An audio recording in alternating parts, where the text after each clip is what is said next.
Jaguar Land Rover owner Tata have recently announced a £4 billion investment into the UK in order to build a battery factory. Now, whilst this is fantastic news for the UK's ambitions to achieve our climate change goals, there are, of course, a whole range of questions that it does pose for us. I'm joined here by the fantastic Ginny Buckley, founder and CEO of electrifying.com, and Quentin Wilson, motoring journalist and founder of Faircharge. Thank you very much for joining us here today.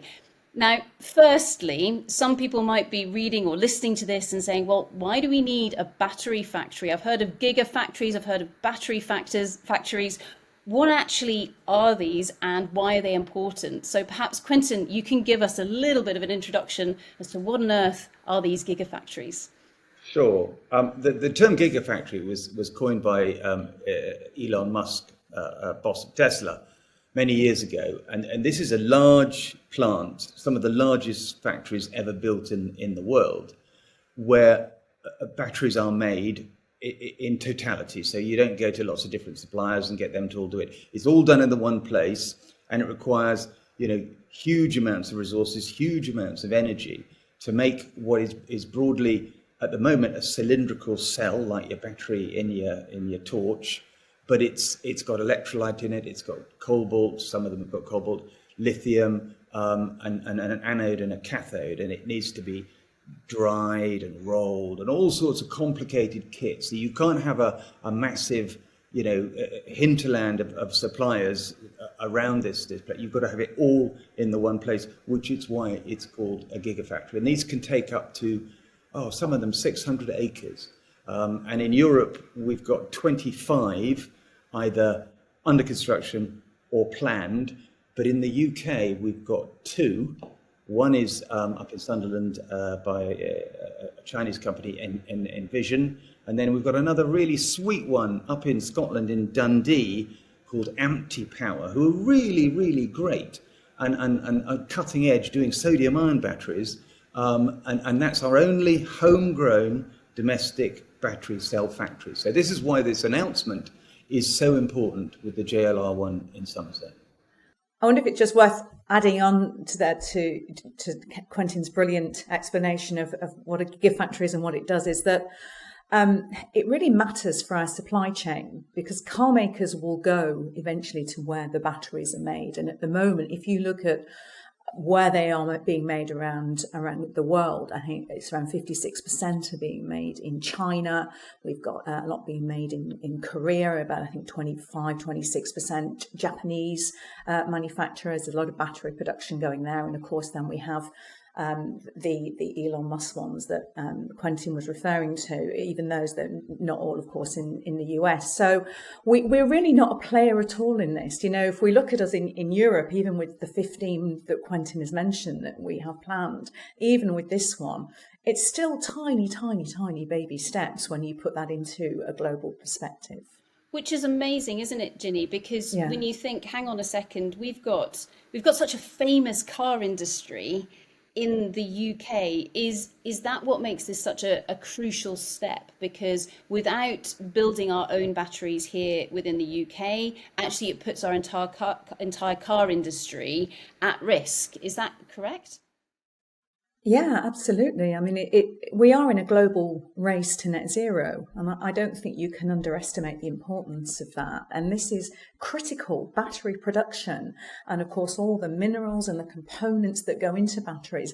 It's really crucial that we are building them here in the UK. We've seen only too well over the past couple of years what happens when we can't rely on our supply chain here in the UK. I made 2 programs last year, one for Channel 4 Dispatches and one for ITV, talking about the issues with used car prices, which of course was all being fed into because of all those issues with semiconductors and supply chains. And it's really critical that we have, all of the components that go into the technology that we need to produce electric vehicles here in the UK. If our automotive industry is going to have any chance of surviving, if you go back to the 1950s, I think we were, probably second largest automotive producer in the world. Quentin might correct me on that. I think that's, but it's China. China have recently taken that mantle. So, it's not about being protectionist. It's just about saying we have this fantastic industry, talented people. Let's not lose them. Yeah, we've got this looming problem of rules of origin, which is a hangover from Brexit. So the EU said that we have to have 45% of a car to be made locally, so in the UK. So in an electric car, the battery is 50%. So unless we have the batteries made in the UK, our car manufacturers will have to pay a 10% tariff, which will make them uncompetitive. So we're talking to the EU now saying, can we roll back this? It's a 2024 deadline, next year, in fact, the rules of origin. And at the moment, they're being a little bit difficult, and they've not sort of said, yes, of course. So that's a real and clear danger to our motor industry, because they will simply, on an economic basis, not an emotional one, up sticks and go elsewhere. And several of them have had conversations with me and said, look, this is what we will have to do if we can't sort this out. So when Ginny says, we could lose our entire motor industry, she's absolutely right. This is something very serious, and it's an 8 billion hit to the UK economy. So this is why this factory is so important, and why we need so many more. So it's terrifying, isn't it, in terms of what I guess is at stake with regards to this. And Ginny, you mentioned that a huge proportion of the motor industry has moved to China. And Quentin, we were speaking earlier on about the supply chain of the minerals, the materials that are required for the batteries, for the cars themselves here in the UK. Do you want to just discuss that a little bit? Well, if you take graphite, for instance, which is really important in batteries, that's shipped to China and it's refined in China and then shipped back to the US and America. And I think, is it 90% of all graphite is refined in China? That's unsustainable. And the fact that, so much lithium comes from China, so much cobalt. So we really do have to get these supply chains shorter, more local, and more controllable, if that's the right word, because we just can't have, prices controlled by what you would call hostile actors. And the price of batteries has to come down. We need to get it way under that $100 per kilowatt hour. And building that supply chain is crucial to all this. Great to build the factory, but even more important to build the supply chain, because without supply chains, you don't have factories, you don't have batteries. Looking at what Quentin's pointing out there's a reason why China are leaders in this, and that's because the Chinese government has invested eye-watering, mind-boggling amounts of money into helping their industry transition and become the leaders in electrification. And I think whilst this announcement is, of course, it's really great news. It's great news for Somerset, for the southwest of England. It's really good news for Jaguar Land Rover, who are desperately behind when it comes to electrification. And it is good news for the UK. I think we need to put into context the amount of support that the government is actually giving to our industry. So I think there's the Automotive Transformation Fund, which is around £1 billion, which is absolutely dwarfed when you look at what Biden's doing with the Inflation Reduction Act, which runs into a $370 billion package over 10 years. At the heart of that is a focus on creating a domestic EV supply chain. China, as I said, eye-watering amounts of money. Just in June alone, they've announced another $70+ billion package that's going to go into tax breaks for EVs and EV production. So our industry is not on a level playing field. And I come back to this point again, that we are in this global race. But our industry is in the race with one arm behind its back, or they're not on a level playing field, and they're not getting, I believe, the support that they do need from government. So with that, Quentin, so from what we've heard from Ginny just now, compared to other countries like the US, like China, this is a drop in the ocean in terms of what's going on elsewhere. But it does seem like our government has given an international company an awful lot of support with regards to putting this battery plant in place. What does that mean for the rest of the industry within the UK environment? Well, it's a great sign that the government is finally making its mind up and saying, look, we are here to make electric cars for the next generation, because global investors won't come if, after the Bridgeville fiasco, which was only 100 million from that ATF grant that Ginny mentioned, they won't come if they feel that there is any political vacillation or ambiguity about our ambitions to be, a leader in electrification in the UK. So for the suppliers, for the whole industry around this is great, because it means they can invest and they can with confidence say, right, the UK is here for the long haul. And I don't want to be political here, but hitherto the government hasn't made enough noise about this, and they haven't really made it clear to the global capital community that we are looking for investment and we are looking to compete with the US and Europe. And that kind of ambition has been sorely lacking. But we saw all the announcements and politicians gathered around and had all the PR and the visibility. But they need to do much more of this. Otherwise, we will fall behind. And when you see, as Ginny said, I think it's 390 billion in subsidies. And in France, where I am at the moment, I mean, it's 8,000 euros subsidy on an electric car. We have nothing. We can't even have a grant to install a home charger. That's gone. So, consumers need to have lower prices. And to get those lower prices, you need those economies of scale of all this investment coming in. And we need more and more. And we don't know, and you're the minerals expert, Sarah, here. We don't know how much stuff we've got here in the UK. Cornish lithium is another really great case in point. But we need to think about, what have we got here that we can harness, that we can use, that we can shorten those supply chains down? And we need to look at sodium ion and things like that, much more abundant, much cheaper minerals, and start to really accelerate all that battery R&D. And we've got this fantastic ecosystem here with places like UK BIC and the Faraday Institution and Warwick Manufacturing Group. And I've been around these labs, and the people there are just so good. And that's what I want to see harnessed, invested, developed, supported, all these things. And hey, in America, they have a department for energy, a huge thing, which means that's the reason why they're energy independent. We've got all sorts of different departments that don't talk to each other, that aren't joined up. We need to really concentrate on this, because energy is everything in the future, and sustainable renewable energy is the cheapest of all. Quentin, just picking up what you were saying there about in terms of those raw materials. So, yep, within the UK, we've got some fantastic domestic potential.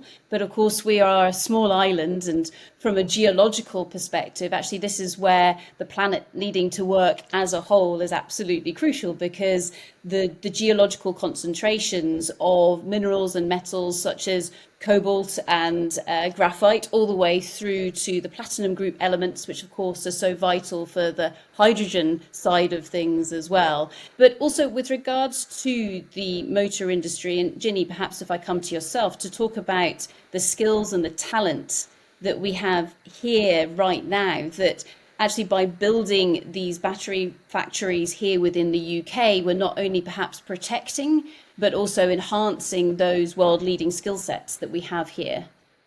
Yeah, absolutely. I mean, we do have, as Quentin and I both said, this fantastic talent pool. But we are in the midst of a huge transition. The automotive industry and the wider supply chain is going through the biggest change probably since the horse and cart very first gave way to the car all those years ago. And we do have to make sure that we are upskilling people. We are giving them support that they need. There are examples of that happening. Jaguar Land Rover, for example, are doing huge amounts of work in upskilling their existing engineers so that they are, proficient in data sciences. We have to look at what this industry needs. We need people that understand AI and the role that it's going to play. So I think it's about making sure that the talent that we've got comes here in the UK comes along on this journey by investing in education, in retraining.